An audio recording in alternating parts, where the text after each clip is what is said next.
Hi everyone. This is a rough one today. I'm not even going to lie. You are definitely going to have to watch this lesson at least twice, if not more. You are definitely going to have to fill out this diagram at least twice, if not more. And with that said, it's completely up to you. It's not like we're in class together and I can sit on you and drill you and ask each and every one of you a million questions. I can't. And one thing I know is that I am definitely not going to see you for at least 4 more weeks. And and that's a big if, we do come back to school in 4 weeks, this isn't going to matter at that point because we're going to be so close to the AP exam. So you really have to try to do your best to understand this to the best of your ability. And then whatever little things you're still not sure about, you make a list, and that's what you ask me on Friday. But you have to try. So this is our acquired specific immunity. This is what you would call your third line of defense. When this part of your immune system gets stimulated, it's because things have gotten serious. The pathogen got past the first line of defense, all of those barriers, skin, mucous membranes, pH of the stomach. Inflammation didn't take care of it either, your second line of defense. So now this is about stimulating an army that's going to be against a specific pathogen. We call this our acquired, or you can call it your adaptive specific immunity. All those words go in the same hat. Acquired, because it's not always on, it's not always working, it has to be stimulated. Adaptive, because it's not always on, it has to be stimulated. This part of your immune system has to be turned on. And specific, because we're making an army against one specific pathogen. I'm going to show you how you make antibodies today, and then tomorrow I will show you how your body makes killer T cells. So this is adaptive, specific, or acquired specific immunity, part 1. We're making antibodies today. Before we do that, I have to do a little sidebar about these special cells in your immune system called antigen presenting cells. So I'm going to make a little title here.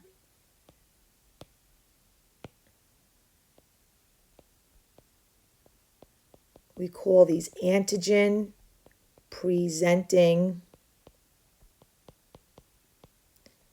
cells. And there are 3 basic types of these antigen presenting cells. So I'm going to start with the simplest of the 3. We've got the good old macrophage. And macrophages are a type of phagocyte. They go around engulfing things. So let's say here's my macrophage. And let's say there's a bad guy in the area. There's a little, bacteria in the area. There he is, you little germ you. The macrophage is going to engulf it.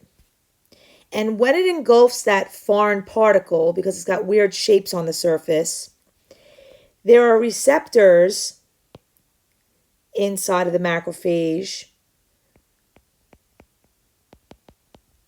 that then, let's see, there's a receptor. It migrates to the surface, but what it does is it doesn't go there by itself.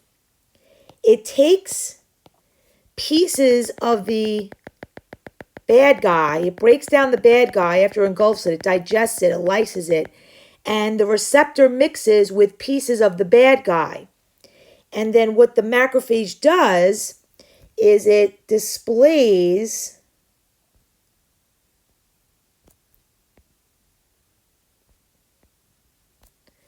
a piece of the bad guy. I'll put it right here. See, there's red, there's the bad guy, with this receptor on the surface. So what is the macrophage doing? It's presenting the antigen. It's saying, hello, I've got a bad guy, and it looks like this. It's showing the world on its surface what it engulfed. Now, there's a very important name that you need to know for this receptor. This receptor is called an MHC class 2 receptor. That's that receptor that the macrophage is presenting. It stands for major histocompatibility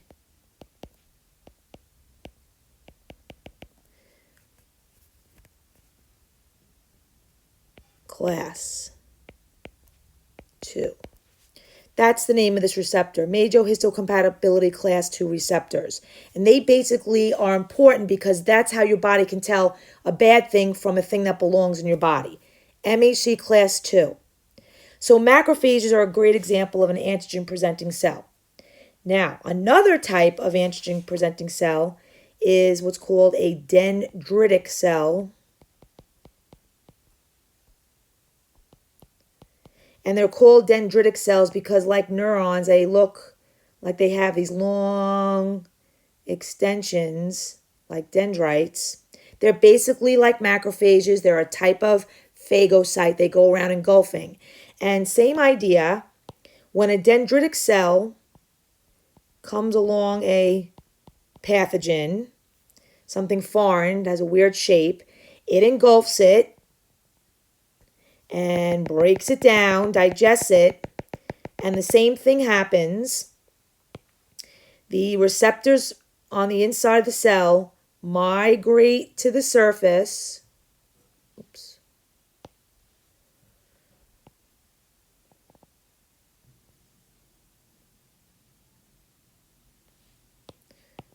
Oy, oy, oy. All right, that's what I mean. They migrate to the surface, and then you get the receptor displaying a piece of the shape of the bad guy on the surface. And again, that's going to be an MHC class 2 receptor. Last but not least, and going to be very important in our story today, we have B cells. B cell stands for bursa or bone marrow, because that's where these lymphocytes mature. They come from stem cells in your red bone marrow, but these cells actually mature there and grow up there, and so we call them B cells, B for bone marrow. That's where they come from. They're a very special type of white blood cell called a lymphocyte. You have two types of lymphocytes. You have B cells and T cells. I'll say that again louder and slower. You have only two types of lymphocytes. B cells that come from your bone marrow, and T cells. They don't engulf. They're not macrophages. They're not phagocytes. They're a special type of leukocyte or white blood cell that are involved in your acquired immunity.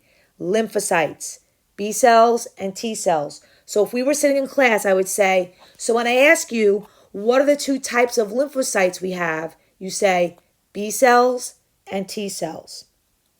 So I get very excited about B cells. So I'll try to keep this short and simple, but I get very excited. So B cells are the coolest things on the planet because they have membrane-bound antibodies on their surface. And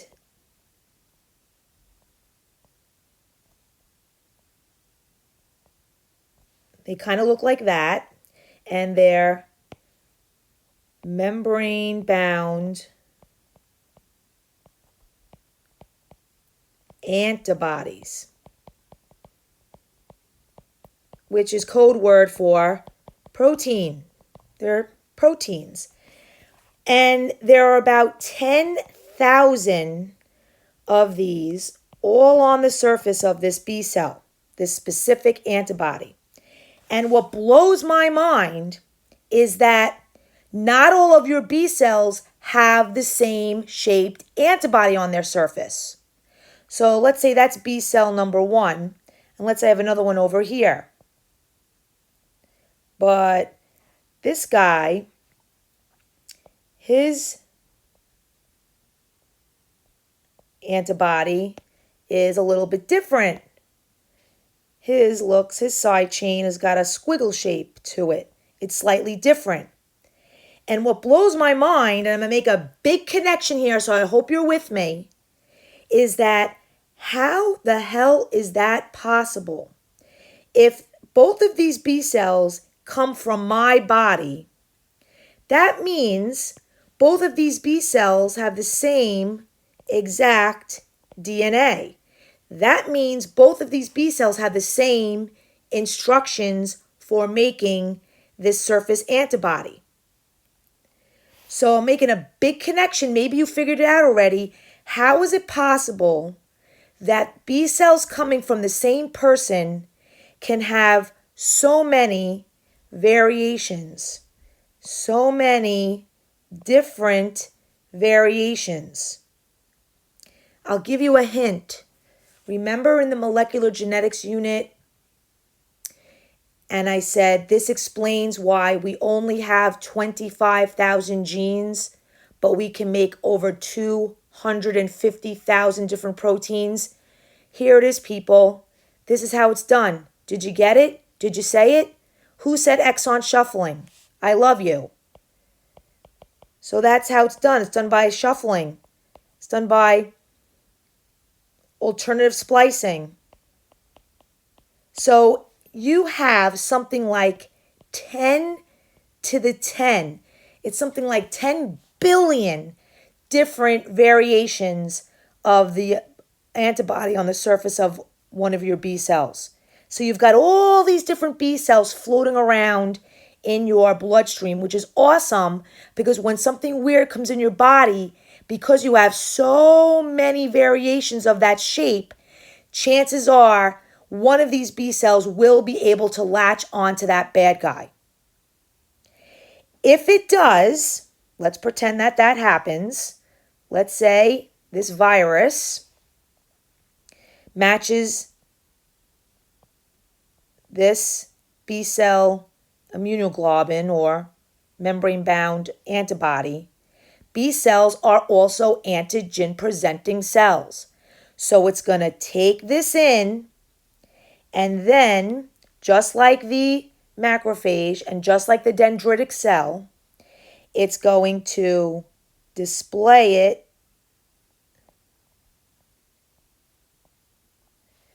on the surface. Look, everybody, I've got a piece of the bad guy, and it looks like this. And just like the macrophage and just like the dendritic cell, it displays it on the surface with an MHC class II receptor. So my darlings, these are the 3 types of antigen-presenting cells. These are 3 cells in your immune system that can digest a pathogen and display it, show it, like, hey everybody, look what I've got. Macrophages are APCs, antigen-presenting cells.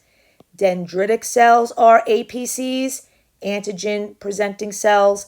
And B cells are antigen-presenting cells. All right, so let's make some antibodies. Let's tell the whole story now. So you're going to write these important statements down on your blank handout, which of course is on my PowerPoint. And the nice thing about it is that when you actually use the PowerPoint, you can make the answers fly in so you can quiz yourself. Normally when I'm doing this lesson in class, I'm doing the blank with you and writing, but I can't do that on Notability like this. So it's already filled in, no big deal. We're going to go in order. So let's start here at number 1. So let's say that this bacteria has entered into your body. It got past the barrier, got past your first line of defense, and inflammation didn't take care of it. So now we're going to activate your acquired specific immunity. So the pathogen enters the body. And you see I've circled this pointy spiking thing.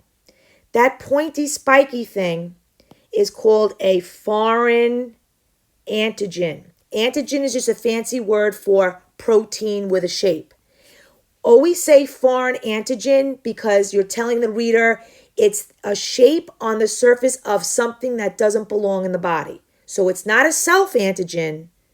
My cells have shapes on them too, but they belong in my body. Those are self antigens. This is a foreign antigen because it's on the surface of a pathogen. So that pointy, spiky thing that I circled, that's the foreign antigen. And that's why this whole thing is going to work. Now, step 2.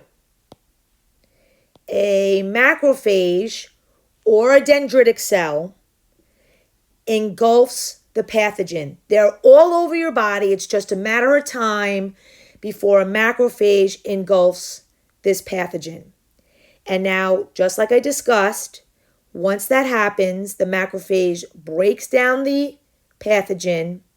The MHC class II receptors move to the surface, and the macrophage is going to display a piece of the foreign antigen on the surface. So let's look here at number 3. The foreign antigen is displayed on the surface of the macrophage. Here it is. I circled it. See it?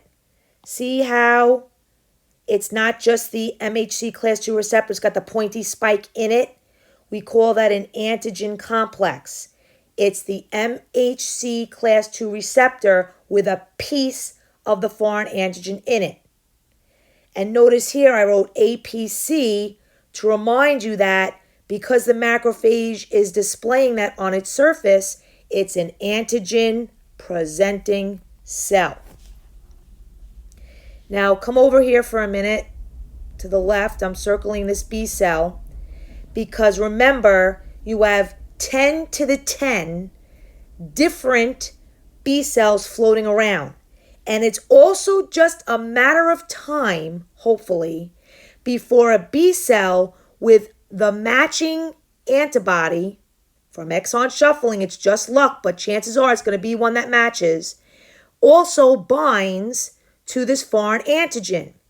And this B cell will also engulf it and it will display it, just like the macrophage is displaying it, because B cells are also antigen-presenting cells.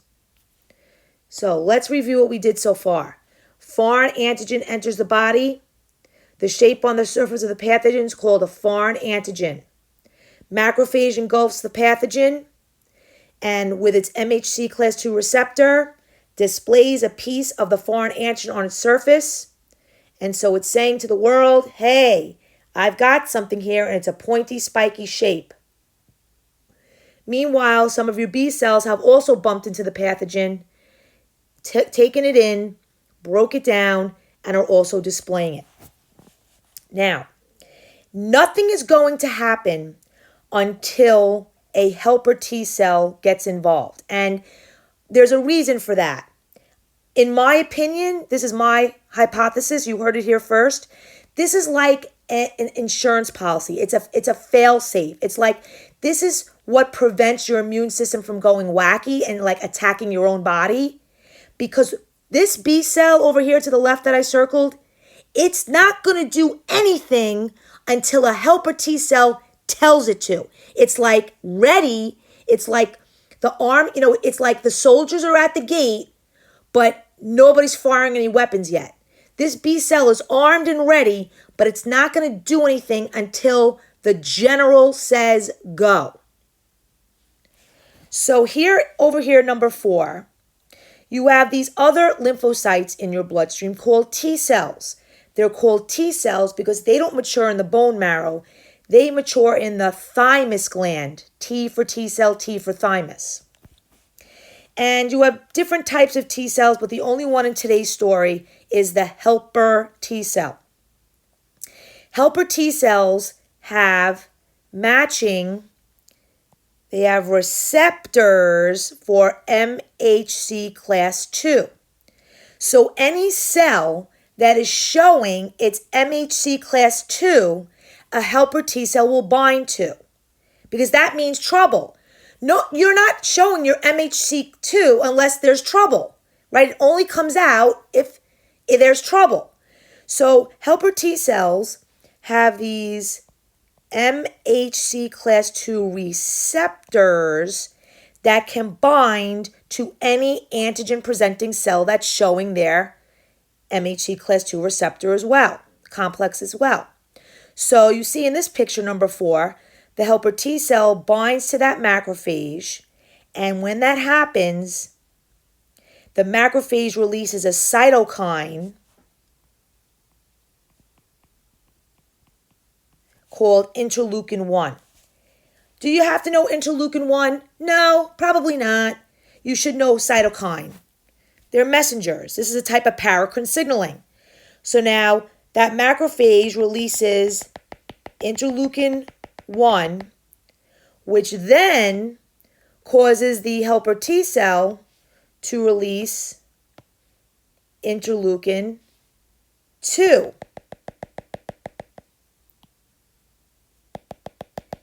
And what are these cytokines? They're alarm bells. It's like sounding the alarm. It's like, oh, yeah, people, it's time to get things going. There's a pathogen in the body and it's replicating and it's spreading and we got to do something about it. So these cytokines, interleukin 1 and interleukin 2, raise the alarm.